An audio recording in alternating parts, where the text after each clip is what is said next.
দিচ্ছে বিএনপি। কয়েক সপ্তাহের মধ্যে দেশে ফিরবেন তারেক রহমান, নেতৃত্ব দেবেন চক্রান্ত প্রতিরোধে বলছেন নেতারা।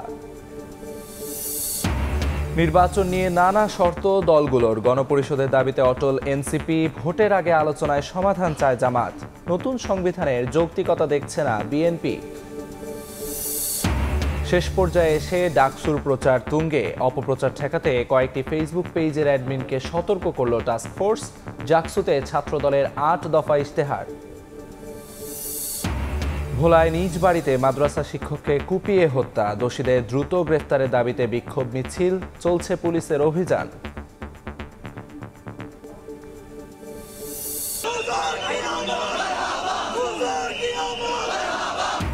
মানবজাতির মুক্তির দিশারি মহানবী সাল্লাল্লাহু আলাইহি ওয়াসাল্লাম স্মরণে জশ্নে জুলুস, ঈদে মিলাদুন নবীর বর্ণাঢ্য আয়োজনে সারা দেশে মুসল্লির ঢল। চট্টগ্রামে পদদলিত হয়ে 2 জনের মৃত্যু।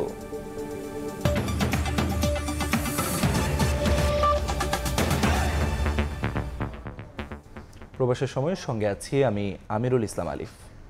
কয়েক সপ্তাহের মধ্যে দেশে ফিরছেন বিএনপির ভারপ্রাপ্ত চেয়ারম্যান তারেক রহমান। তার নেতৃত্বে নির্বাচন বানচালের ষড়যন্ত্র রুখে দেওয়ার ঘোষণা দিয়েছেন দলটির স্থায়ী কমিটির সদস্য ডাক্তার AZM জাহিদ হোসেন। আলাদা অনুষ্ঠানে বিএনপি নেতারা বলেন, মাজার ভাঙা সহ সাম্প্রতিক অস্থিরতার সঙ্গে নির্বাচন বানচালের ষড়যন্ত্রের সম্পর্ক রয়েছে। স্বাভাবিক প্রক্রিয়ায় চলছে না দেশ। দীর্ঘ 17 বছরের নির্বাসন, এর মধ্যেই দেশে গণতন্ত্র ফেরাতে স্বৈরাচার বিরোধী আন্দোলনের নেতৃত্ব দান। 5 আগস্টের পর থেকেই বিএনপি নেতাকর্মীদের অপেক্ষা কবে ফিরবেন তারেক রহমান। এবার সে অপেক্ষার অবসান ঘটতে যাচ্ছে। কয়েক সপ্তাহের মধ্যে দেশে ফিরবেন তারেক রহমান। তার নেতৃত্বেই নির্বাচন বানচালের ষড়যন্ত্র প্রতিরোধ করবে বিএনপি। শনিবার সকালে মতিঝিলে এক অনুষ্ঠানে এ ঘোষণা দেন দলটির স্থায়ী কমিটির সদস্য ডাক্তার AZM জাহিদ হোসেন। খুব বেশি দিন দূরে নয়, কয়েক সপ্তাহের মধ্যেই আমরা আমাদের প্রাণপ্রিয় নেতাকে আমরা আমাদের মাঝে ইনশাআল্লাহ আগামী জাতীয় নির্বাচনের বহু আগেই ইনশাআল্লাহ উনি আমাদের মাঝে উপস্থিত থেকে সশরীরে নেতৃত্ব দিবেন। গণঅধিকার পরিষদের সভাপতি নুরুল হক নূরকে দেখতে দুপুরে ঢাকা মেডিকেল কলেজ হাসপাতালে যান বিএনপির স্থায়ী কমিটির সদস্য মির্জা আব্বাস। এ সময় মাজার ভাঙচুর প্রসঙ্গে বলেন, দেশের স্বাভাবিক পরিস্থিতি বিরাজ করছে না। ভাঙচুর হয়েছে, মাজার ভাঙা, মাজার তারপর এগুলো সব ভাঙাচুর করা হয়েছে।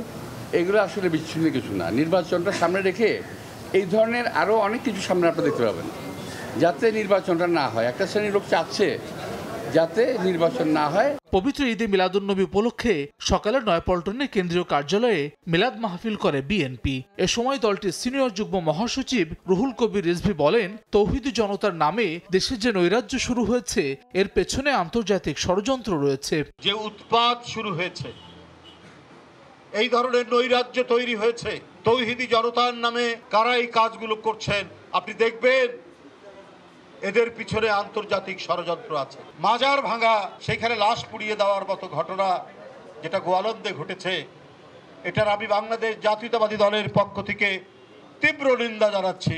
বিকেলে আলাদা আলাদা অনুষ্ঠানে সালাউদ্দিন আহমদ ও আমির খসরু বলেন, জনবিচ্ছিন্নরাই পেয়ার পদ্ধতিতে ভোট চায়। সংস্কার কার্যকর করতে কেবল আইন পরিবর্তন নয়, দলগুলোকে বাদ দিতে হবে জবরদস্তিমূলক মনোভাব। শুধুমাত্র আইন কানুন সংবিধান সংস্কারের মধ্য দিয়ে দেশের কার্যকর সংস্কার প্রবর্তন করা যায় না, প্রচলন করা যায় না, যতক্ষণ পর্যন্ত আমাদের মানসিক সংস্কার না হবে। রাজনীতির চর্চার ক্ষেত্রে যাতে জবরদস্তিমূলক কোনো মনোভাব আমাদের মধ্যে না থাকে। আপনি পিয়ার চান, আরেকজন চায় না। আপনি পিয়ার ছাড়া নির্বাচনে যাবে না, পিয়ার ছাড়া এই ধরনের মন্তব্য তো শেখ হাসিনার মন মানসিকতা। এদিকে জাতীয় পার্টির কার্যালয়ে হামলার ঘটনায় গভীর উদ্বেগ জানিয়ে গণমাধ্যমে বিবৃতি পাঠিয়েছে বিএনপি। ভয় ভীতি সৃষ্টি করে কোনো রাজনৈতিক দলের কার্যক্রমকে থামিয়ে দেয়া বহুদলীয় গণতান্ত্রিক নীতির সঙ্গে সামঞ্জস্যপূর্ণ নয় বলেও মনে করে দলটি। হাসান ওয়ালি, সময় সংবাদ, ঢাকা। যারা ডিসেম্বরে নির্বাচন চেয়েছিল, এখন তারাই আবার ভোট পেছানোর ষড়যন্ত্র করছে বলে মন্তব্য করেছেন স্থানীয় সরকার উপদেষ্টা আসিফ মাহমুদ সজীব ভুঁইয়া। রাজধানীতে এক অনুষ্ঠানে এ অভিযোগ করেন তিনি। এদিকে ফ্যাসিবাদ ফেরার চেষ্টা করলে তা কঠোরভাবে প্রতিহত করা হবে বলে জানান উপদেষ্টা আদিলুর রহমান খান। ঢাকার বাইরে আলাদা অনুষ্ঠানে এ কথা বলেন তিনি। পরীক্ষা দিয়ে এবং শনিবার সকালে রাজধানীতে শেরেবাংলা কৃষি বিশ্ববিদ্যালয়ের অডিটোরিয়ামে পল্লী দারিদ্র্য বিমোচন ফাউন্ডেশনের নবনিযুক্ত কর্মকর্তা কর্মচারীদের নবীন বরণ অনুষ্ঠানে যোগ দেন স্থানীয় সরকার উপদেষ্টা আসিফ মাহমুদ সজীব ভুঁইয়া।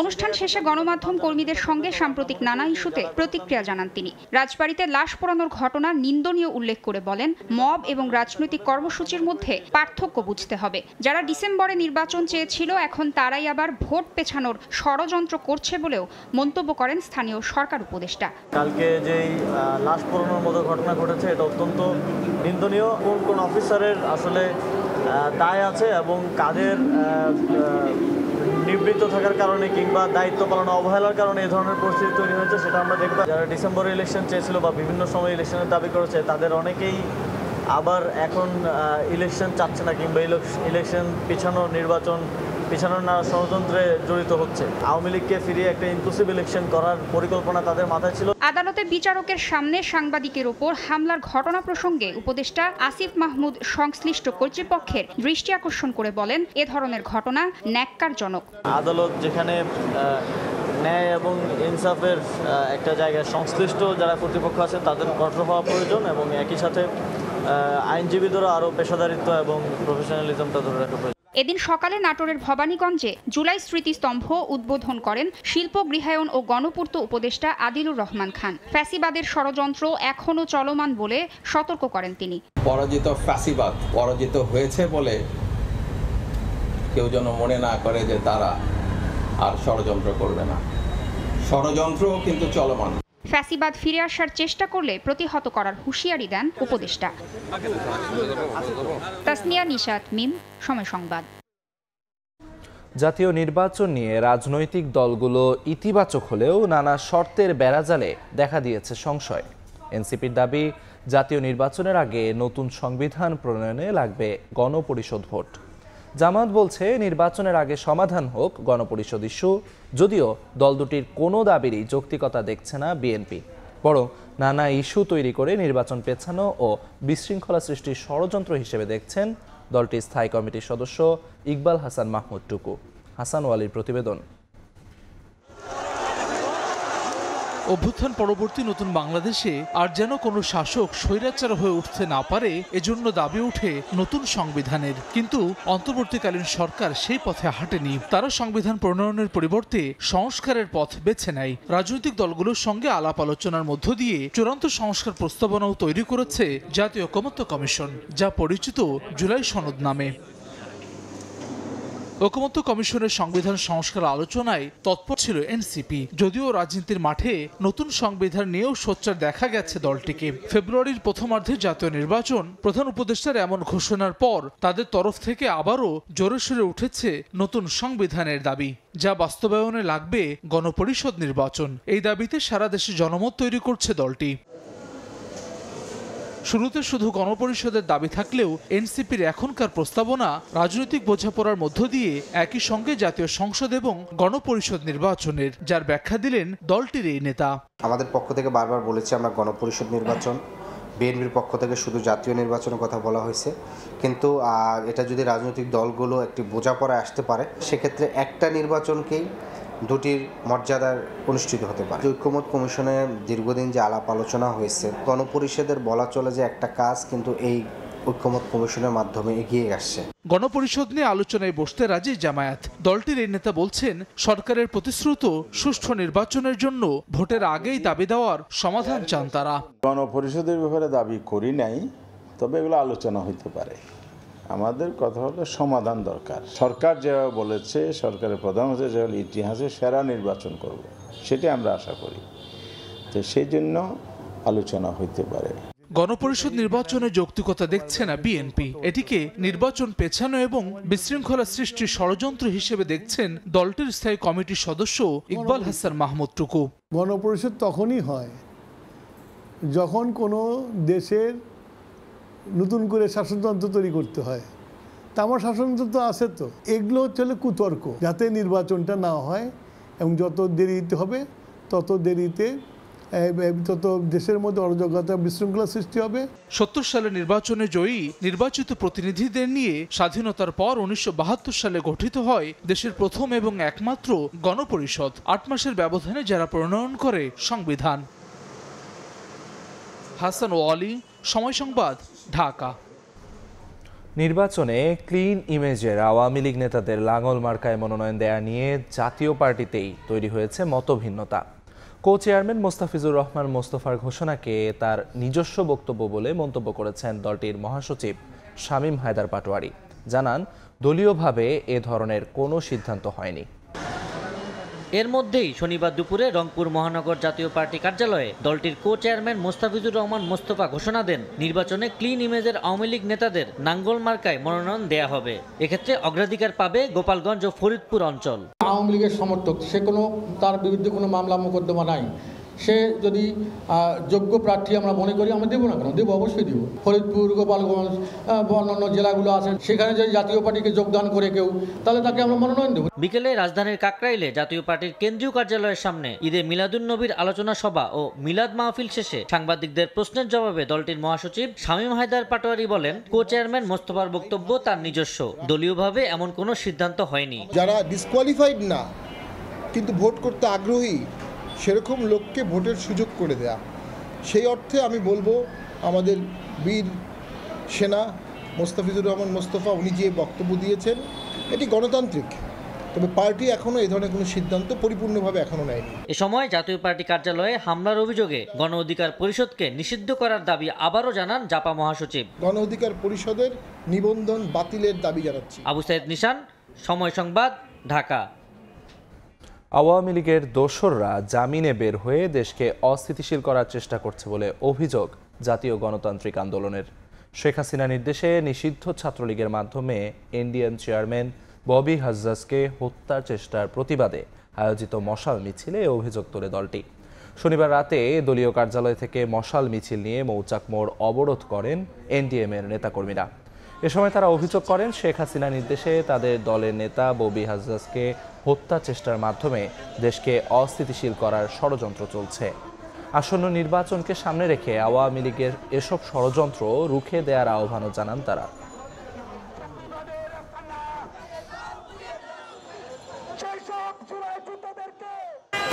নির্দেশে মোস্তফা নাজির নিষিদ্ধ ছাত্রলীগের সহসভাপতি তার কর্মী নূর আজকে ববি হাজ্জাজের বাসভবন গুলশান বাসভবনে প্রবেশের চেষ্টা করে। উদ্দেশ্য ছিল দুইটা, তার সাথে সরাসরি দেখা হলে সে সরাসরি হত্যা করতো ছুরিকাঘাত করে, অথবা সেটা সম্ভব না হলে তার গাড়িতে বোমা হামলা করতো। আওয়ামী দোষদের খুঁজে বের করা হয়। বিএনপির সাথে আমরা যারা একসাথে যুগপৎ আন্দোলন করেছি, সকল দলের সব নেতাকর্মী মিলে আমরা লাগাতার অবস্থান কর্মসূচি দেব। কবর থেকে লাশ তুলে পুড়িয়ে ফেলা কোনোভাবেই সমর্থনযোগ্য নয় বলে মন্তব্য করেছেন এনসিপির সদস্য সচিব আক্তার হোসেন। শনিবার বিকেলে বিশ্বনবীর জীবন ও কর্ম শীর্ষক আলোচনা ও দোয়া মাহফিলে তিনি আরও বলেন, দেশের রাজনৈতিক নেতাদের এখন আর কেউ বিশ্বাস করে না। কাবা ঘরের আদলে যে ঘরটা তৈরি করা হয়েছে সেটাকে সমতল করা পর্যন্ত আপনারা থাকতে পারতেন, কিন্তু সেটা না করে কবর থেকে লাশ উঠিয়ে সে লাশটাকে পিটিয়ে আবার সেটাকে আগুনে দেয়া, এটা কোনোভাবেই আল্লাহ রাসূল সাল্লাল্লাহু আলাইহি সাল্লামের শিক্ষা হতে পারে না। আমরা যদি সত্যিকার অর্থেই বাংলাদেশ এবং বিশ্বের পরিবর্তন চাই, তাহলে রাজনৈতিক নেতৃবৃন্দকে আলামিন হয়ে উঠতে হবে, বিশ্বস্ত হয়ে উঠতে হবে। ছাত্র সংসদ নির্বাচনের খবর।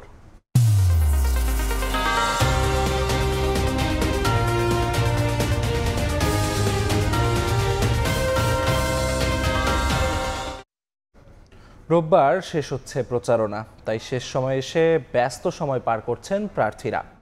নানা প্রতিশ্রুতি নিয়ে ভোট চাইতে যাচ্ছেন শিক্ষার্থীদের দাঁড়ে দাঁড়ে। অপপ্রচার ও সাইবার বুলিং সহ নানাভাবে আচরণবিধি লঙ্ঘনের অভিযোগ করেন বিভিন্ন প্যানেলের প্রার্থীরা। ডাকসু নির্বাচনের শেষ মুহূর্তের প্রচারণায় ব্যস্ত প্রার্থীরা, তাই ছুটির দিনেও নানা প্রতিশ্রুতি নিয়ে ভোটারদের দাঁড়ে দাঁড়ে যান তারা। শনিবার সকাল থেকেই প্রতিটি আবাসিক হলের সামনে লিফলেট নিয়ে হাজির বিভিন্ন প্যানেল ও স্বতন্ত্র প্রার্থীরা।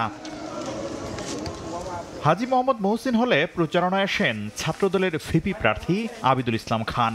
আচরণবিধি লঙ্ঘন ও নারীদের সাইবার বুলিংয়ের ঘটনায় কোনো ব্যবস্থা না নেয়ার অভিযোগ করেন তিনি। বিভিন্ন ভাগে বিভক্ত করে সেখানে হচ্ছে বিধিনিষেধ প্রয়োগ করে দেওয়া হবে। এভাবে ক্যাম্পাসের নিরাপত্তা বলয়টাকে আমরা স্ট্রিক্ট করব। বহিরাগত এনে প্রচারণার পরও কমিশন কোনো ব্যবস্থা নেয়নি বলে অভিযোগ করেন ঐক্যবদ্ধ শিক্ষার্থী জোটের ভিপি প্রার্থী আবু সাদিক কায়েম। বহিরাগত নিয়ে এসে বিশ্ববিদ্যালয়ে ক্যাম্পেইন করতে কিছু প্রার্থীদের নিরাপদ ক্যাম্পাসে যদি আমরা বহিরাগত নিয়ে এসে প্রচারণা করি তাহলে তো এটা একটা সাংঘর্ষিক অবস্থান। হলপাড়ায় প্রচারণা করেন বৈষম্য বিরোধী শিক্ষার্থী সংসদের ভিপি প্রার্থী আব্দুল কাদের। দূরে ভোট কেন্দ্র স্থাপনের মাধ্যমে শিক্ষার্থীদের ভোটদানে নিরুৎসাহিত করা হচ্ছে বলেও অভিযোগ তার। খুবই ইঞ্জিনিয়ারিং করা হচ্ছে ভোট কেন্দ্রের মধ্যে, কারণ শিক্ষার্থীদেরকে কিভাবে ভোট বিমুখ করা যায় সেটা আমার মনে হয় বিশ্ববিদ্যালয় প্রশাসন একটা পায়তারা চালিয়ে যাচ্ছে। মধুর ক্যান্টিন থেকে প্রচারণা শুরু করেন ডাকসু ফর চেঞ্জ প্যানেলের ভিপি প্রার্থী বিন ইয়ামিন মোল্লা। নানা জরিপের মাধ্যমে ফলাফল প্রভাবিত করার অভিযোগ করেন তিনি। অনেক মিস ইনফরমেশন, ডিসইনফরমেশন ছড়ানো হচ্ছে অনেক ক্যান্ডিডেটকে তুলে ধরার জন্য বা কাউকে ডাউন করার জন্য। শেখ ফজিলাতুন্নেসা মুজিব হলে প্রচারণায় আসেন স্বতন্ত্র শিক্ষার্থী ঐক্যের ভিপি প্রার্থী ওমামা ফাতেমা। নিরুৎসাহিত করতেই নারীদের হলের ভোট কেন্দ্র দূরে স্থাপন করা হয়েছে এমন অভিযোগ করেন তিনি। বঙ্গমাতা হল, কুয়েত মৈত্রী হল, তাদের ভোট কেন্দ্র এখানে সামনের সমাজ কল্যাণ ইনস্টিটিউটে না দিয়ে সেটা সেই দূরে ক্যাম্পাসের ভিতরে ঢাকা ইউনিভার্সিটি টিচার্স ক্লাবে দিয়েছে। There is a huge possibility যে কুয়েত মৈত্রী এবং বঙ্গমাতা থেকে শিক্ষার্থীদের আসলে পার্টিসিপেশনটা অনেক কম হবে।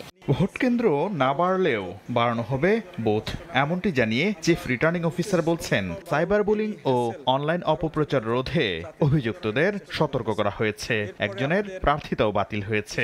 সাইবার বুলিং এবং আরও যেই অভিযোগগুলো আসতেছে সেগুলো নিয়ে আমরা দিনরাত কাজ করছি। আমরা চেষ্টা করতেছি এই জিনিসটাকে কত কমিয়ে আনা যায়। রোববার রাত 12টা পর্যন্ত চলবে ডাকসু নির্বাচনের প্রচারণা। শাকির আহমেদ, সময় সংবাদ, ঢাকা। ঈদে মিলাদুন্নবীর খবর। লাখো মুসল্লির অংশগ্রহণে চট্টগ্রামে হয়ে গেল জোশনে জুলুসের বর্ণাঢ্য র্যালি। বিশ্বনবীর পৃথিবীতে আগমন উপলক্ষে আঞ্জুমানে রহমানিয়া আহমদিয়া সুন্নিয়া ট্রাস্টের আয়োজন পরিণত হয় জনসমুদ্রে। রাজনৈতিক স্থিতিশীলতার পাশাপাশি বিশ্ব শান্তি প্রতিষ্ঠায় রাসূলের আদর্শ অনুসরণের আহ্বান জানান ইসলামী চিন্তাবিদরা।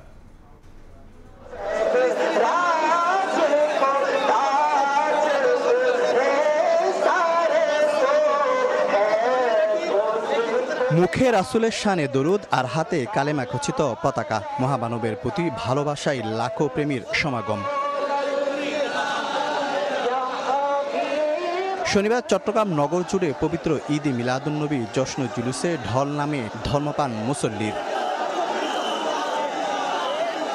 এদিন সকালে পাকিস্তান থেকে আসা আওলাদে রসুল সৈয়দ মোহাম্মদ সাবিশাকে বহন করা কাছে ঘেরা গাড়িটি 16 শহর খানকা থেকে বের হয়। এটি যখন মুরাদপুর পৌঁছায় তখন দক্ষিণ ও উত্তর চট্টগ্রাম, 3 পার্বত্য জেলা এবং কক্সবাজার সহ সারা দেশ থেকে আসা লাখো ধর্মপান মানুষের স্রোত নামে নগর জুড়ে। জিকির আজকার, নবীর উপর দরুদ ও সালাম ছাড়া আর কিছু সকল জাতি আজকে এই বিশেষ দিনটির জন্য অপেক্ষা করে। আমাদের রসুলের মেসেজ হচ্ছে শান্তি, মানবতা। আমাদের বাংলাদেশে যেন এই শান্তি মানবতাটা ফিরে আসে। শান্তি প্রতিষ্ঠায় নবীর আদর্শে উজ্জীবিত হওয়ার কথা জানান আয়োজক ও ইসলামী চিন্তাবিদরা। রাসূল পাক আসেন জমিনে শান্তি প্রতিষ্ঠা করার জন্য, যেখানে সারা পৃথিবী শান্তি প্রতিষ্ঠা করার বিষয়, সেখানে বাংলাদেশ একটা ছোট্ট জায়গা। ইচ্ছে থাকলে উপায় হয়। এই বাংলাদেশে রাসূল পাকের আদর্শ দিয়ে শান্তি প্রতিষ্ঠা করা সম্ভব। এক উম্মত কে আপনে শিরাজাবন্দি কি, जिस तरह एक पूरी उम्मत को यकजा किया और पूरी इंसानियत के लिए मिसालें कायम की।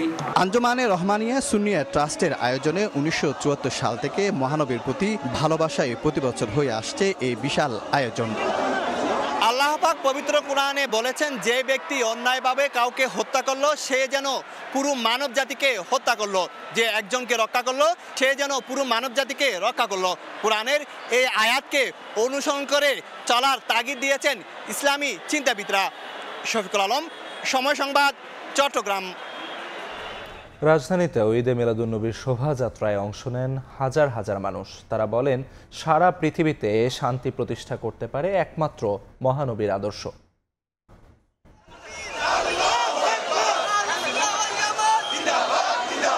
নারায়ে রিসালাত, ইয়া রাসূলুল্লাহ, আল্লাহু আকবার স্লোগানে মুখর চারদিক। হাতে লাল সবুজ পতাকা আর কালেমা খচিত ঝান্ডা। 12ই রবিউল আউয়াল হযরত মুহাম্মদ সাল্লাল্লাহু আলাইহি ওয়াসাল্লামের শুভাগমনের দিনে আঞ্জুমানে রহমানিয়া মইনিয়া মাইজভান্ডারির উদ্যোগে আয়োজন করা হয় যশনী জুলুস। শনিবার বেলা 11টার দিকে ঐতিহাসিক সোহরাওয়ার্দী উদ্যান থেকে শুরু হয় বর্ণাঢ্য শোভাযাত্রা। দোয়েল চত্বর হয়ে হাইকোর্টের সামনে থেকে আবার একই স্থানে এসে শেষ হয়। অংশগ্রহণকারীরা বলছেন, বিশ্বনবীর ভালোবাসায় শান্তিতে থাকুক সমগ্র উম্মাহ। প্রিয় নবীর আগমনে আমরা খুশি আনন্দিত। এর জন্য আমরা জুলুস করব, আনন্দ করব, মিলাদ মাহফিল করব, আল্লাহর কাছে শুকরিয়া আদায় করব। আসুন আল্লাহ রাসূল সাল্লাল্লাহু আলাইহি ওয়াসাল্লাম যেই বার্তা নিয়ে, শান্তির বার্তা নিয়ে আমাদের কাছে এসেছেন, আমরা সেই বার্তা প্রচারে লেগে যাই। ব্যক্তি জীবন থেকে শুরু করে সামাজিক ও রাষ্ট্রীয় জীবনে শান্তি প্রতিষ্ঠায় মহানবীর দর্শনের কথা উল্লেখ করে আয়োজকরা বলেন, অশান্ত পৃথিবীকে শান্ত করতে হলে অনুসরণ করতে হবে রাসূলের আদর্শ। ওনার আখলাকুন নবী এবং আদর্শ অনুসরণ করে সারা বিশ্বের মানুষ যেন হানাহানি কাটাকাটির পথ পরিহার করে। রাসূল পাকের উত্তম আদর্শ যদি আমাদের হৃদয়ে ধারণ করি, তবে এই দেশে শান্তি আসবে, সম্প্রীতি আসবে। মানবতার মুক্তির দেশারি হযরত মুহাম্মদ সাল্লাল্লাহু আলাইহি ওয়াসাল্লাম এমন এক সমাজ গঠন করেছিলেন যেখানে ছিল না বৈষম্য আর অমানবিকতার গল্প। তাই তো ইসলামী চিন্তাবিদরা বলছেন, শুধু তার স্মরণে বিভিন্ন আয়োজন করে ক্ষান্ত হওয়া যাবে না, বরং অনুসরণ করতে হবে তার রেখে যাওয়া পথ। এছাড়া জাতীয় প্রেসক্লাব থেকে আনন্দ শোভাযাত্রা বের করে বিশ্ব সুন্নি আন্দোলন। 12ই রবিউল আউয়াল উপলক্ষে রাজধানীর মোহাম্মদপুরে 12ই রবিউল আউয়ালের পদযাত্রার আয়োজন করে সেহাবিয়া দরবার শরীফ। তোহা খান তামিম, সময় সংবাদ, ঢাকা। ঝিনাইদহের শৈলকুপায় তুচ্ছ ঘটনাকে কেন্দ্র করে দুদল গ্রামবাসীর সংঘর্ষে অন্তত 3 জন আহত হয়েছেন। এ ঘটনায় ভাঙচুর করা হয়েছে বেশ কয়েকটি দোকানপাট ও মোটরসাইকেল। পুলিশ ও স্থানীয়রা জানান, শুক্রবার সন্ধ্যায় উপজেলার ভগবাননগর গ্রামের অর্ণব তার 2 বন্ধুকে নিয়ে পাশের দুধসর গ্রামে যায়। সেখানে মোটরসাইকেলের লাইট জ্বালানো নিয়ে ওই গ্রামের লিমন শাহর সঙ্গে কথা কাটাকাটি হয়। এরই জেরে শনিবার রাত 8টার দিকে উপজেলার ভাটই বাজারে 2 গ্রামের লোকজন দেশীয় অস্ত্র নিয়ে সংঘর্ষে জড়ায়। খবর পেয়ে পুলিশ ও সেনাবাহিনী ঘটনাস্থলে পৌঁছে পরিস্থিতি নিয়ন্ত্রণে আনে। ডিসেম্বরের মধ্যেই তিস্তা মহাপরিকল্পনার কাজ শুরুর দাবিতে প্রতিবাদী আলোর মিছিল করেছে তিস্তা বাঁচাও নদী বাঁচাও সংগ্রাম পরিষদ। সমাবেশ ঘিরে ডালিয়া ব্যারেজ পয়েন্টে জড়ো হন নদী পাড়ের শত শত মানুষ। বৈরী আবহাওয়া উপেক্ষা করে তিস্তা অববাহিকার বিভিন্ন জেলার মানুষ নদীপথে এসে তিস্তা মহাপরিকল্পনা বাস্তবায়নের দাবিতে আয়োজিত সমাবেশ ও আলোর মিছিলে অংশ নেন। শত শত মানুষ সমবেত হন ডালিয়া ব্যারেজ পয়েন্টে। ভাঙন প্লাবনে সর্বশান্ত তিস্তা অববাহিকার মানুষের দাবি একটাই, দ্রুত বাস্তবায়ন হোক তিস্তা মহাপরিকল্পনা। মেলা জমি জমা 26 জনের বাড়ি যাবো শেষ করে দিছে, গিয়ে এখন মনে বাদুক বাড়ি করে আসি, খরায় খায়, বন্যায় খায়, আমরা তো এগুলার বাচ্চা ছেলে আমাদের লেখাপড়া করবে না। এই তিস্তা খনন হইলে জনগণের শান্তি হবে, ভালোভাবে আবাসিবত করতে পারবে। তিস্তা বাঁচাও নদী বাঁচাও সংগ্রাম পরিষদের নেতাদের অভিযোগ, বিগত আওয়ামী লীগ সরকার তিস্তা মহাপরিকল্পনাকে বারবার রাজনৈতিক হাতিয়ার হিসেবে ব্যবহার করে উত্তরের 2 কোটি মানুষের স্বপ্নভঙ্গ করেছে। তাই ডিসেম্বরের মধ্যে এবং অন্তর্বর্তী সরকারের মেয়াদেই তিস্তা মহাপরিকল্পনা বাস্তবায়নের দাবি জানান তারা। তিস্তা মহাপরিকল্পনা বাস্তবায়ন করে আমাদের নদীটা খনন করে একটা স্থায়ী সমাধান চাই। যদি ভারতের থেকে অতিরিক্ত পানি আসে, সে পানি যেন আমাদের নদী ভাঙতে না পারে, বন্যার সৃষ্টি করতে না পারে। প্রতি বছর সেচের অভাবে 15 লক্ষ মেট্রিক টন খাদ্য কম উৎপাদন হয়, যার মূল্য 6000 কোটি টাকা। এই প্রকল্প বাস্তবায়ন হলে হরকা বন্যায় আমাদের বাদাম, আমাদের ফসল ঘাড়ি হয়, মানুষ ঘরহারা হয়, এটা বন্ধ হবে। সন্ধ্যার পর নৌকায় বের হয় আলোর মিছিল, যে আলো প্রতিচ্ছবি হয়ে ওঠে মহাপরিকল্পনা বাস্তবায়ন হলে অভাব অনটন দূর হয়ে শিল্পায়ন ও কর্মসংস্থানের মধ্য দিয়ে আলো জেগে উঠবে তিস্তা অববাহিকার 2 প্রান্তের কোটি মানুষের হৃদয়ে। নাজমুল ইসলাম নিশাত, সময় সংবাদ, লালমনিরহাট। কোনো ব্যাংকের মূলধন 10% কম ও লোকসানে থাকলে শেয়ারধারীদের লভ্যাংশ এবং কর্মকর্তা কর্মচারীদের বোনাস দিতে পারবে না বলে সাফ জানিয়েছেন বাংলাদেশ ব্যাংক গভর্নর। বিকেলে রাজধানীতে এক আলোচনা সভায় এ কথা বলেন তিনি। আওয়ামী লীগ সরকারের আমলে ইচ্ছেমতো ঋণের নামে টাকা নিয়ে দেউলিয়া করা হয়েছে অনেক ব্যাংকে। ক্ষতিগ্রস্ত অনেক ব্যাংকের মূলধন নেমেছে 10%-এর নিচে, লস করছে প্রভিশনেও। এসব প্রতিষ্ঠান শেয়ারধারীদের লভ্যাংশ ও কর্মকর্তাদের কোনো বোনাস দিতে পারবে না, এমন নির্দেশনায় যাচ্ছে বাংলাদেশ ব্যাংক। শনিবার রাজধানী একটি হোটেলে centre for non residence Bangladeshi আয়োজিত এক আলোচনা সভায় ভার্চুয়ালি যুক্ত হয়ে এমন নির্দেশনার কথা জানান বাংলাদেশ ব্যাংকের গভর্নর আহসান এইচ মনসুর। কোনো বোনাস দেওয়া হবে না কোনো ব্যাংক কর্মকর্তাকে, কারণ ব্যাংক কর্মকর্তারা সুন্দরভাবে তারা বোনাস দিবেন, অথচ ব্যাংক লস করছে। বাংলাদেশ ব্র্যান্ডিং, আসন্ন নির্বাচন, প্রবাসীদের অংশগ্রহণ বিষয়ক সভায় অংশ নেন নবীন প্রবীণ রাজনীতিক, ব্যাংকার সহ অনেকেই। প্রবাসীদের ভোটাধিকার, বিনিয়োগে উৎসাহ প্রদান ও নির্বাচনে আমলাতান্ত্রিকতা নিয়ে সন্দেহ প্রকাশ করেন রাজনীতিকরা। সরকারকে ধন্যবাদ জানাতে হয় যে হাসিনা যেভাবে আমাদের অর্থনীতিকে ভঙ্গুর করেছিল সেই জায়গা থেকে অনেকটা রিকভার করেছে। নির্বাচনের পরিবেশ নিশ্চিত করার জন্য আমরা সরকারকে বিভিন্ন সময় বিভিন্নভাবে আহ্বান করেছি। শেখ হাসিনা পালিয়ে যাওয়ার পরের দিনে কিন্তু প্রবাসীরা আরো বেশি নির্বাচন চেয়েছিল বাংলাদেশে, কারণ গত 17 বছরে ইচ্ছা থাকা সত্ত্বেও অনেক প্রবাসী দেশে ফিরতে পারে নাই। দীর্ঘ এক্সপিরিয়েন্স যাদের দেশের বিভিন্ন ক্ষেত্রে দায়িত্ব পালন করেছি, আসলে তাদেরকে দায়িত্ব পালন করতে হবে। বাংলাদেশ ব্র্যান্ডিং এ ভবিষ্যৎ প্রজন্মকে কাজে লাগাতে হবে উল্লেখ করে দক্ষতা বৃদ্ধি, ঐক্যবদ্ধভাবে কাজ করার আহ্বান জানান ব্যাংকাররা। আপনারা আপনাদের এজেন্ডাভুক্ত করেন প্রবাসীদেরকে, নির্বাচনী ম্যানিফেস্টোতে প্রবাসীদের ব্যাপারটা উল্লেখ করতে হবে। যারা আনস্কিল যায় ওদেরকে স্কিল করার জন্য যদি আপনি এই রকম 100 জনকে জড়ো করতে পারেন তাহলে আপনি 100 কোটি টাকা পাবেন, এবং আমি মনে করি এনআরবি সেন্টারের নেক্সট টার্গেট তাই হওয়া উচিত। স্বল্প সময় নয়, দীর্ঘমেয়াদে বাংলাদেশের ব্র্যান্ডিং করতে প্রবাসীদেরও কাজে লাগানো ও সুষ্ঠু একটি নির্বাচন করার মধ্য দিয়ে আস্থা ফেরানোর পরামর্শ দেন অংশগ্রহণকারীরা। কাজল আব্দুল্লাহ, সময় সংবাদ, ঢাকা। কর ফাঁকির অভিযোগ স্বীকারের কয়েকদিনের মাথায় পদত্যাগ করেছেন ব্রিটিশ উপপ্রধানমন্ত্রী অ্যাঞ্জেলা রেইনার। নতুন ব্রিটিশ উপপ্রধানমন্ত্রী হচ্ছেন পররাষ্ট্রমন্ত্রী ডেভিড ল্যামি। মাত্র 14 মাসে মন্ত্রিসভা থেকে 9 জন মন্ত্রী প্রতিমন্ত্রী সরে দাঁড়ানোয় লেবার সরকারের অবস্থান নিয়ে দেখা দিয়েছে সংশয়। প্রশ্ন উঠছে, আর কতটা অস্থিরতার মুখে পড়তে যাচ্ছে কিয়ার স্টারমারের নেতৃত্বাধীন সরকার? লন্ডন থেকে শোয়েব কবিরের রিপোর্ট। ব্রিটেনের রাজনীতিতে যেন একের পর এক নতুন মোড়। সর্বশেষ ধাক্কায় ভেসে গেলেন উপপ্রধানমন্ত্রী অ্যাঞ্জেলা রেইনার। উপপ্রধানমন্ত্রীর পাশাপাশি গৃহায়ন, কমিউনিটি ও স্থানীয় সরকার মন্ত্রীর দায়িত্ব পালন করেছিলেন অ্যাঞ্জেলা রেইনার। তার বিরুদ্ধে অভিযোগ, ইংল্যান্ডের হোভ এলাকায় দ্বিতীয় বাড়ি কেনার সময় প্রায় 40,000 পাউন্ড স্টাম্প ডিউটি কম পরিশোধ করেছিলেন তিনি। প্রধানমন্ত্রীর নৈতিক মানদণ্ড বিষয়ক উপদেষ্টা স্যার লরি ম্যাগনাসের তদন্তে ধরা পড়ে কর ফাঁকির অনিয়ম। এরপরেই পদত্যাগের ঘোষণা দেন অ্যাঞ্জেলা। অ্যাঞ্জেলার পদত্যাগে দুঃখ প্রকাশ করেছেন প্রধানমন্ত্রী কিয়ার স্টারমার। তিনি বলেন, সরকারের জন্য অ্যাঞ্জেলার অবদান ছিল অমূল্য। তবে বিরোধী দল কনজারভেটিভ ও রিফর্ম ইউকে বলছে, একের পর এক মন্ত্রীর পদত্যাগ লেবার সরকারের নৈতিক দুর্বলতা ও প্রশাসনিক অস্থিরতার প্রমাণ। অ্যাঞ্জেলার পদত্যাগের পর মন্ত্রিসভায় বড় ধরনের রদবদল করেন প্রধানমন্ত্রী কিয়ার স্টারমার। ডেভিড ল্যামি নতুন উপপ্রধানমন্ত্রী হিসেবে দায়িত্ব নিয়েছেন। এছাড়া ইয়েভেট কুপারকে করা হয়েছে নতুন পররাষ্ট্রমন্ত্রী এবং শাবানা মাহমুদ হয়েছেন স্বরাষ্ট্রমন্ত্রী। প্রধানমন্ত্রী হওয়ার পর থেকে এখন পর্যন্ত 9 জন মন্ত্রী প্রতিমন্ত্রী সরে দাঁড়িয়েছেন কিয়ার স্টারমারের মন্ত্রিসভা থেকে। এর মধ্যে রয়েছেন 2 বাংলাদেশি বংশোদ্ভূত মন্ত্রী টিউলিপ সিদ্দিক ও রোশনা আরা আলীও। এত অল্প সময়ে এত বেশি মন্ত্রী পদত্যাগ করায় জনমনে তৈরি হচ্ছে সংশয়। তবে স্টারমার সরকারের দাবি, এটি আসলে দায়বদ্ধতা ও গণতান্ত্রিক চর্চারই প্রতিফলন। শোয়েব কবির, সময় সংবাদ, লন্ডন। বিশ্বের সবচেয়ে বড় অভিবাসীদের শহর যুক্তরাষ্ট্রের নিউ ইয়র্কের আইন শৃঙ্খলা রক্ষায় গুরুত্বপূর্ণ ভূমিকা রাখছেন প্রবাসী বাংলাদেশিরা। শুক্রবার নিউ ইয়র্ক পুলিশ ডিপার্টমেন্ট বিভিন্ন পদে বাংলাদেশি বংশোদ্ভূত কর্মকর্তাদের পদোন্নতি দিয়েছে। এ উপলক্ষে এক অনুষ্ঠানে তাদের ভূয়সী প্রশংসা করেছেন নিউ ইয়র্কের police commissioner Jessica Tisch. New York থেকে হাসানুজ্জামান সাকির রিপোর্ট।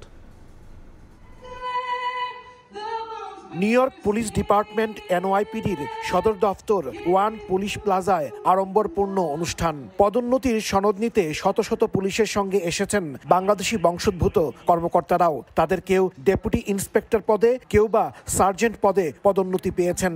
শুক্রবার নিউ ইয়র্কের পুলিশ কমিশনার জেসিকা টিসের হাত থেকে পদোন্নতির সনদ নেন তারা। এদিন ডেপুটি ইন্সপেক্টর পদে কারাম চৌধুরী এবং সার্জেন্ট পদে জসিম মিয়া ও তুহিন খান পদোন্নতি পান। আনন্দের এ দিনে পরিবারের সদস্য এবং সহকর্মীরা তাদের পাশে ছিলেন। খুবই ভালো লাগতেছে।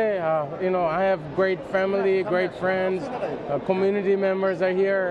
This is a celebration. প্রায় 85 NYPD তে সার্জেন্ট আছে এবং 20 জন লিউটেন্যান্ট এবং 3 জন ক্যাপ্টেন, একজন ডেপুটি ইন্সপেক্টর আর একজন ইন্সপেক্টর, ডিটেকটিভ প্রায় 10-12 জন, আর প্রায় 1000-এর উপরে পুলিশ অফিসার আছে।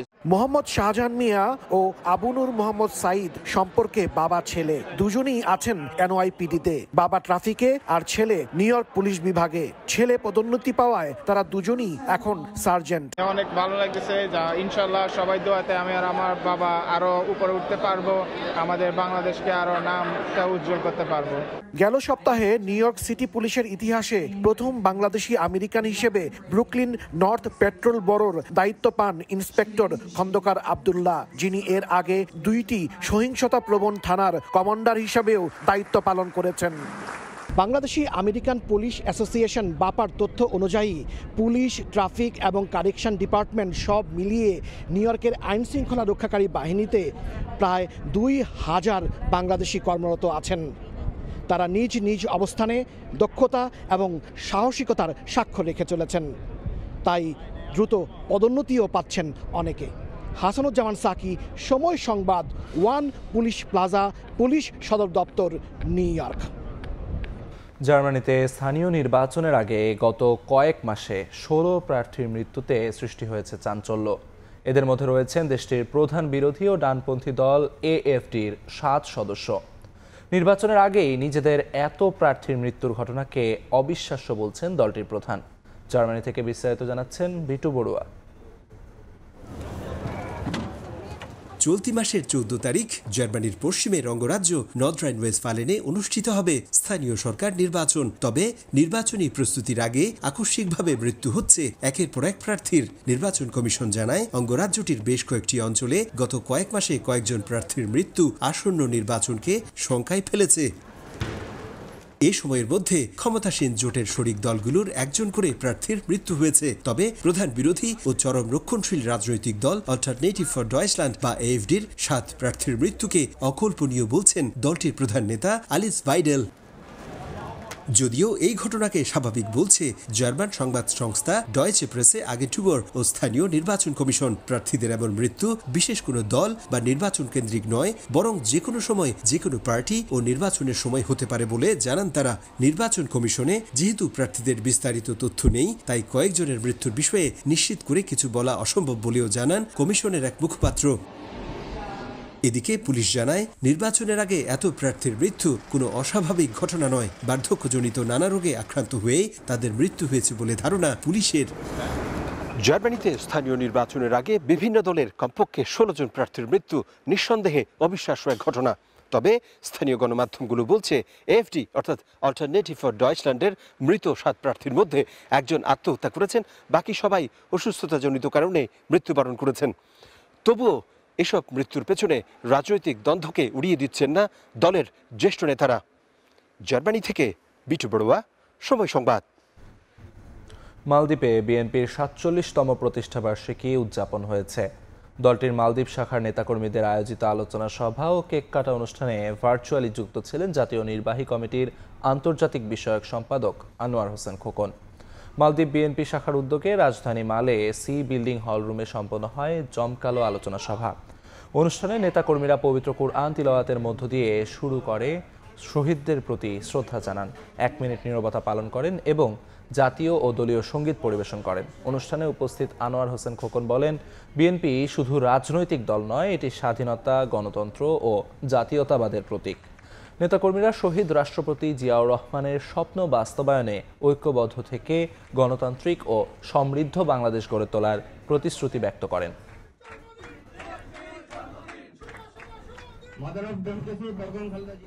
ফিনল্যান্ডে শেষ হলো গ্রীষ্মকালীন দীর্ঘ অবকাশ। জুন থেকে শুরু হওয়া ছুটি শেষে খুলছে শিক্ষা প্রতিষ্ঠান। ঐতিহাসিক ও প্রাকৃতিক প্রেক্ষাপটে দেশটিতে লম্বা এ ছুটির প্রচলন শত বছরের। মহিউদ্দিন মধুর রিপোর্টে বিস্তারিত।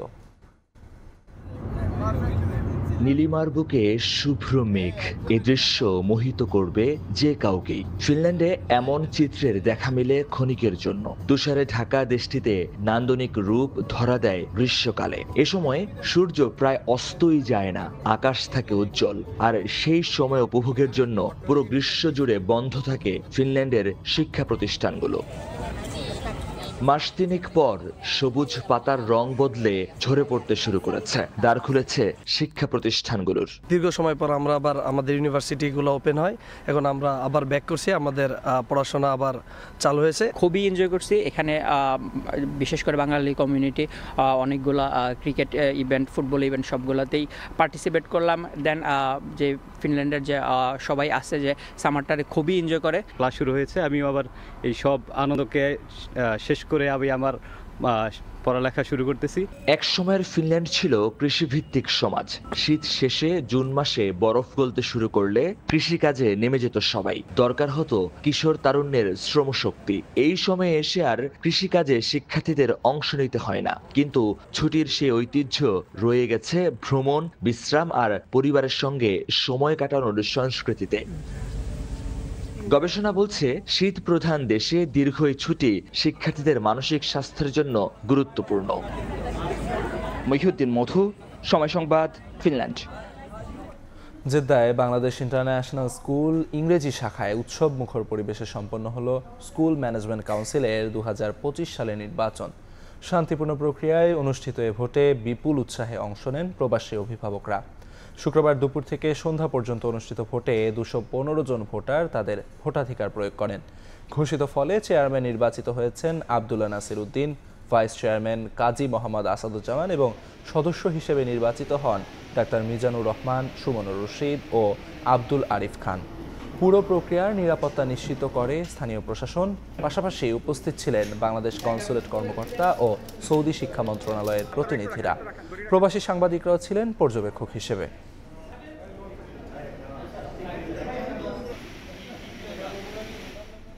যথাযোগ্য মর্যাদা ও ধর্মীয় ভাবগাম্ভীর্যে পবিত্র ঈদে মিলাদুন্নবী পালন করেছে মালদ্বীপে বাংলাদেশ হাইকমিশন। শনিবার দুপুরে হাইকমিশনের হলরুমে আয়োজিত এ অনুষ্ঠানে মিশনের কর্মকর্তারা সহ রাজধানী মালে ও এর আশপাশের শহরে বসবাসরত প্রবাসী বাংলাদেশিরা উপস্থিত ছিলেন। অনুষ্ঠানের শুরুতে পবিত্র ঈদে মিলাদুন্নবী উপলক্ষে রাষ্ট্রপতি এবং প্রধান উপদেষ্টার পাঠানো বাণী পাঠ করেন মিশন কর্মকর্তারা।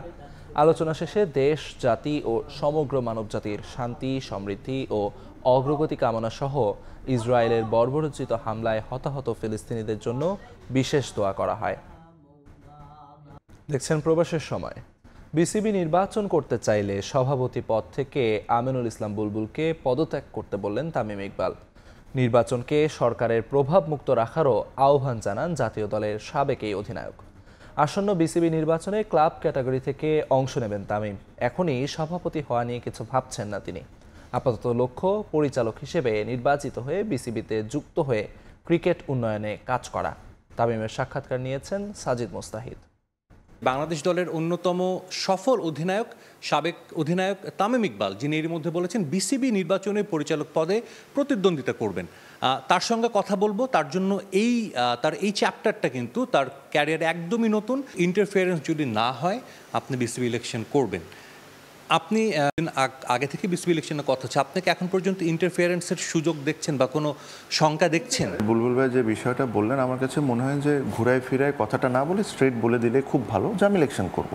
হ্যাঁ, ইলেকশন করা তো খারাপ কোনো কিছু না।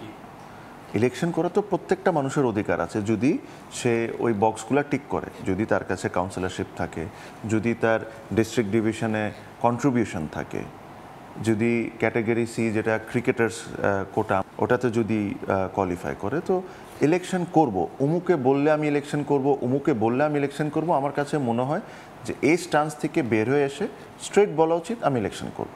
এখানে কোনো পক্ষপাতী থাকা উচিত না। বুলবুল ভাই যে বিষয়টা বলেছেন, প্রবলেম হলো যে আমি যেটা বললাম যে ওনার কিছু কমেন্টগুলা ওনাকে আসলে বিপদে একটু ফালাবে, বিকজ উনি বলেছেন যে যদি উনি চায় তাহলে আমি আসবো।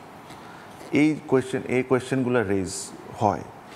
বাট যেটা হলো আমার কাছে যেটা মনে হয় যে যারা ধরেন এনএসসিতে আছেন, যারা আন্ডারে এনএসসি আছে, আমার কাছে মনে হয় যে যেই 25 জন আসবে তাকে ওয়েলকাম করা উচিত, আর সবার প্রতি ইকুয়াল ফেয়ারনেস থাকা উচিত। মনে হয় যে ওনারা রিজাইন করে দেওয়া উচিত স্ট্রেট অ্যাওয়ে, বিকজ এটার কি গ্যারেন্টি যেটা ফেয়ার থাকবে? এটা কোনো গ্যারেন্টি নেই। আমার কাছে মনে হয় যে দ্য মোস্ট ফেয়ারেস্ট ডিসিশন আমার কাছে মনে হয় তার নেওয়া উচিত, যদি উনি একজন, আমরা সবাই মনে করি যে উনি একজন অনেস্ট ব্যক্তি, যদি উনি ইলেকশন করবেন তখন আর এটা নিয়ে কারো যদি কোনো ক্লেম থাকতেই পারে না। উনি ইলেকশন থেকে বিসিবি থেকে রিজাইন করে স্টেপ ডাউন করবেন, বিকজ এখন তো 25-26 দিনের ব্যাপার। তো এখন আপনি যদি 5 দিন আগে যাই রিজাইন করেন তাহলে তো ওটার কোনো মিনিং হলো না। সো আমার কাছে মনে হয় যে উনি একটা ট্রেন্ড সেট করতে পারেন যে ইলেকশনের 1 মাস আগে আমি রিজাইন করে দিয়েছি, তাহলে এটা একটা ভালো দিক হয়। ক্রিকেট বোর্ড হলো 16-17 কোটি মানুষের একটা জিনিস। এটা এই ক্রিকেট বোর্ড কোনো দলের না, এই ক্রিকেট বোর্ড কোনো পার্টিকুলার মানুষের না, এই ক্রিকেট বোর্ড হলো পুরো বাংলাদেশের। এই একটা জায়গায় যখন একটা ক্রিকেট ম্যাচ হয়, সব দল এক, সব মানুষ এক, সব ধর্ম এক। তো এই জায়গায় কোনো ধরনের কোনো ইন্টারফারেন্স থাকা উচিত না। আপনি বলছিলেন যে ক্রিকেট বোর্ডে আসতে চান, প্রথমত আপনাকে পরিচালক হতে হবে। অনেকেই বলছে যে আমরা দেখি যে সভাপতি হিসেবে আপনাকে দেখতে চায়। ডেফিনেটলি আপনি যদি পরিচালক হিসেবে নির্বাচিত হন, সভাপতির আমরা জানি একটা প্রসিডিউর আছে, নির্বাচন হওয়ার পরে সব পরিচালকের ভোটে নির্বাচিত হয়, নিশ্চয়ই সেখানেও আপনি কন্টেস্ট করবেন। আগে আপনি ডিরেক্টর হন, যেটা আপনার হাতে আছে, আপনি কন্টেস্ট করবেন। আপনাকে যদি কাউন্সিলরগুলো ভোট দেয় তাহলে আপনি ডিরেক্টর হয়ে আসবেন। যখন হয়ে যাবেন, যখন আপনি 25 জন হয়ে যাবেন, তখন আপনি এই বিষয় নিয়ে চিন্তা করতে পারেন যে এটা কি এরকম কি কোনো অপরচুনিটি হইতে পারে কি পারে না। আমাদের নাম আসলে অটোমেটিকলি মানুষজন চিন্তা করা এভাবে করে শুরু করে। বাট আমার কাছে মনে হয় আপাতত আমাকে যদি ব্যক্তিগতভাবে জিজ্ঞেস করেন, আমার only focus is on election and try and become the BCB director. এটাই। সাজিদ মুস্তাহিদ, সময় সংবাদ, ঢাকা।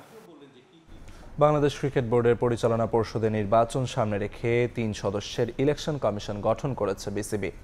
শনিবার আনুষ্ঠানিকভাবে এক সংবাদ বিজ্ঞপ্তিতে বিষয়টি জানায় বোর্ড। বিসিবি জানায়, বোর্ডের সংবিধান ও নিয়ম অনুযায়ী গঠন করা হয়েছে এই 3 সদস্যের কমিশন, যেখানে প্রধান নির্বাচন কমিশনার হিসেবে দায়িত্ব পেয়েছেন সুপ্রিম কোর্টের সিনিয়র আইনজীবী মোহাম্মদ হোসেন। এছাড়া তার সঙ্গে নির্বাচনে কমিশনের দায়িত্ব পালন করবেন পুলিশের অতিরিক্ত আইজিপি ও সিআইডি প্রধান মোহাম্মদ সিবগাতুল্লাহ। কমিশনের আরেক সদস্য জাতীয় ক্রীড়া পরিষদের নির্বাহী পরিচালক। নির্বাচন সংক্রান্ত যাবতীয় সকল কার্যক্রম পরিচালনা করবেন এই 3 সদস্যের কমিটি। করণীয় নিয়ে রোববার বৈঠকে বসবেন তারা। এ পর্যায়ে শীর্ষ সংবাদগুলো জানিয়ে দিচ্ছি আরেকবার। মাজারে হামলার ঘটনায় ভোট বানচালের ষড়যন্ত্র দেখছে বিএনপি। কয়েক সপ্তাহের মধ্যে দেশে ফিরবেন তারেক রহমান, নেতৃত্ব দেবেন চক্রান্ত প্রতিরোধে, বলছেন নেতারা।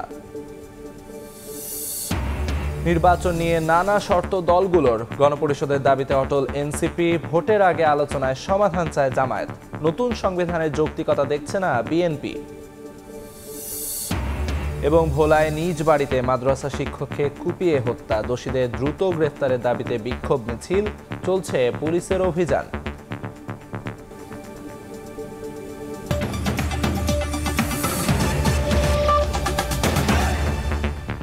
এই ছিল প্রবাসের সময়।